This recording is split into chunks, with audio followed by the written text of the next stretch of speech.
हम तो इसकी मुखालफत ही करते हैं। बुलडोज़र किसी चीज़ का समाधान नहीं है, और समाधान से मुराद है कि जो चीज़ काम है कार्रवाई करने का, वो न्यायालयों का काम है।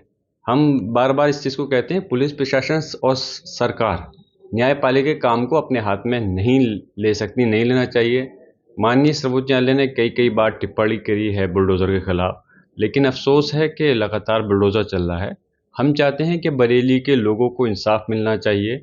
जो एक प्रेशर के अंदर कार्रवाई चल रही है, वो चीज़ रुकनी चाहिए। जी। बहुत फ़र्क होता है।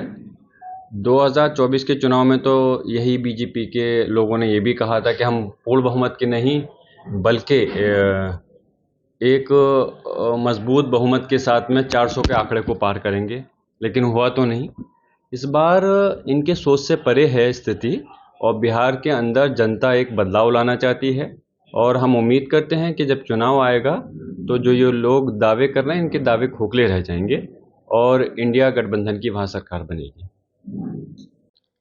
ये जहाँ तक मेरी जानकारी में है, अनुप्रिया पटेल जी शायद माननीय मंत्री हैं, चुनाव आयोग से पे तो किसी पद पे है नहीं, तो वो कैसे इस चीज़ को कह सकते हैं कि जो वोट काटे गए हैं उन लोगों के काटे गए हैं जो कि बाहर के रहने वाले थे। तो मेरी समझ में नहीं आ रहा कि सवाल चुनाव आयोग से हो रहा है, तो जवाब बीजेपी के मंत्री इस बात को कैसे दे सकते हैं बगैर उस चीज़ के। ये तो जवाब उनको देना चाहिए जो कि उसके चुनाव आयोग के जो अधिकारी हैं, वो जवाब दें तो हमारी समझ में आता है। इस चीज़ के लिए तो हम लगातार संसद के अंदर प्रयासरत थे कि सरकार इस विषय पे चर्चा करे। तब तो सरकार ने चर्चा करी नहीं, पूरा मानसून सत्र इसी की भेंट चढ़ गया। लगातार हमारे कहने के बावजूद, हमारे कहने से मेरी मुराद है कि पूरे विपक्ष के लगातार प्रयास के बावजूद चर्चा नहीं की, उस पर सरकार ने जवाब नहीं दिया।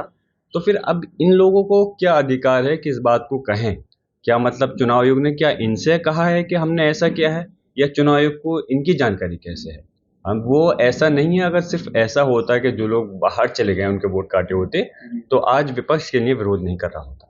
हमसे जुड़े रहने के लिए हमारे YouTube चैनल को सब्सक्राइब करें और नई वीडियो की नोटिफिकेशन के लिए बेल आइकॉन को दबाएं। अगर आप ये वीडियो Facebook पर देख रहे हैं तो लाइक जरूर करें और ज्यादा से ज्यादा शेयर करें। धन्यवाद।